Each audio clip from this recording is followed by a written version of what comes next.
In 1983, a popular soldier lay in prison in Upper Volta. Born of a privileged background and encouraged to enter the priesthood, instead he turned to the military and trained in Madagascar.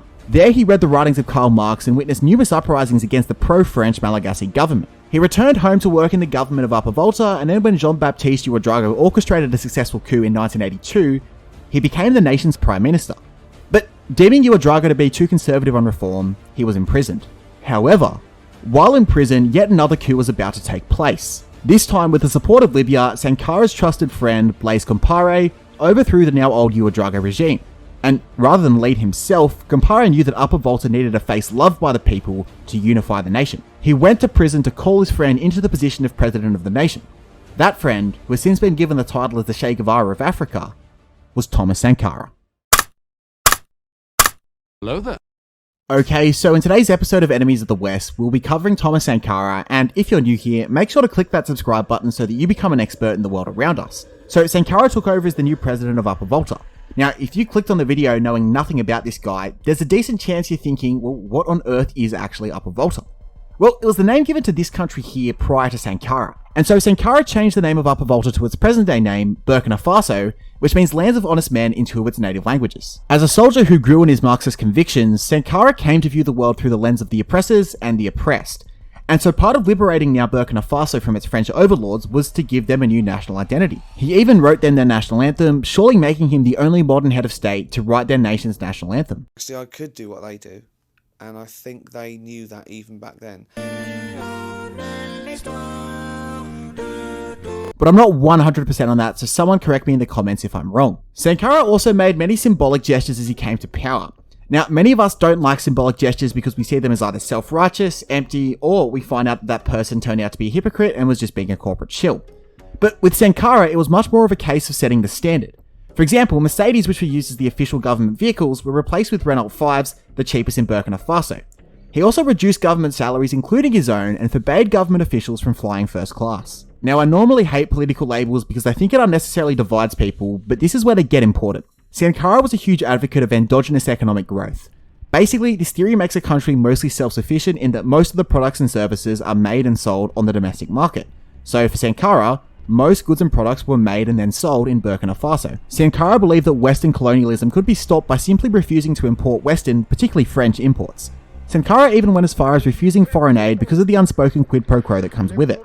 He actually said, "He who feeds you controls you." Now, it didn't quite reach the extreme of autarky, which is complete self-reliance, such as Japan during World War II or basically North Korea today. For example, in 1982, they had $347 million in net imports, but by 1984, it dropped to $253 million in net imports, a much lower rate, but still a long way off of autarky. Now, in terms of his domestic policy, there's two main points that Sankara usually receives praise for.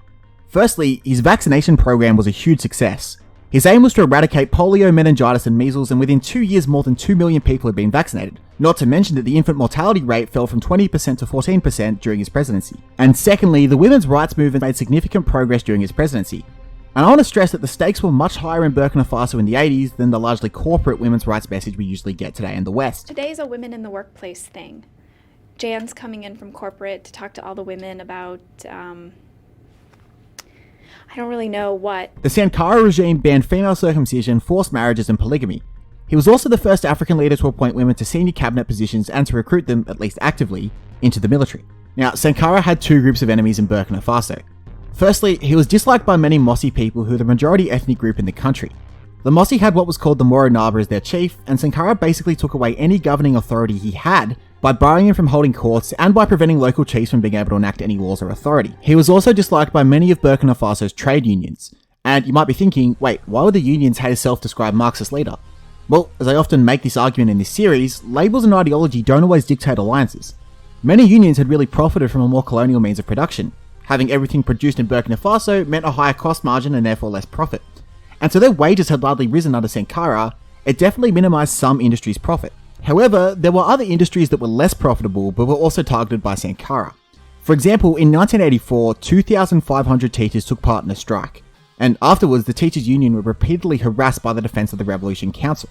So though Sankara's union busting certainly included less lucrative industries, it's perhaps easy to think of the unions as a closer equivalent to a business council than, say, a nurses' union, and the conflict between the two would rage throughout the 1980s, with some union officials being imprisoned. awaken my allegiances to the Republic, to democracy! I will do what I must.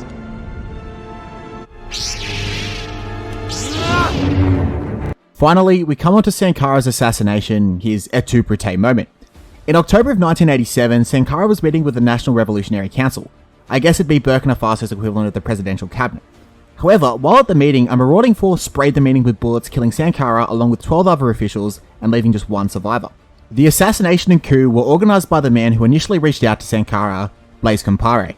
Compaoré immediately reversed Sankara's reforms, including Sankara's nationalisation of many industries, and he even joined the World Bank and the IMF.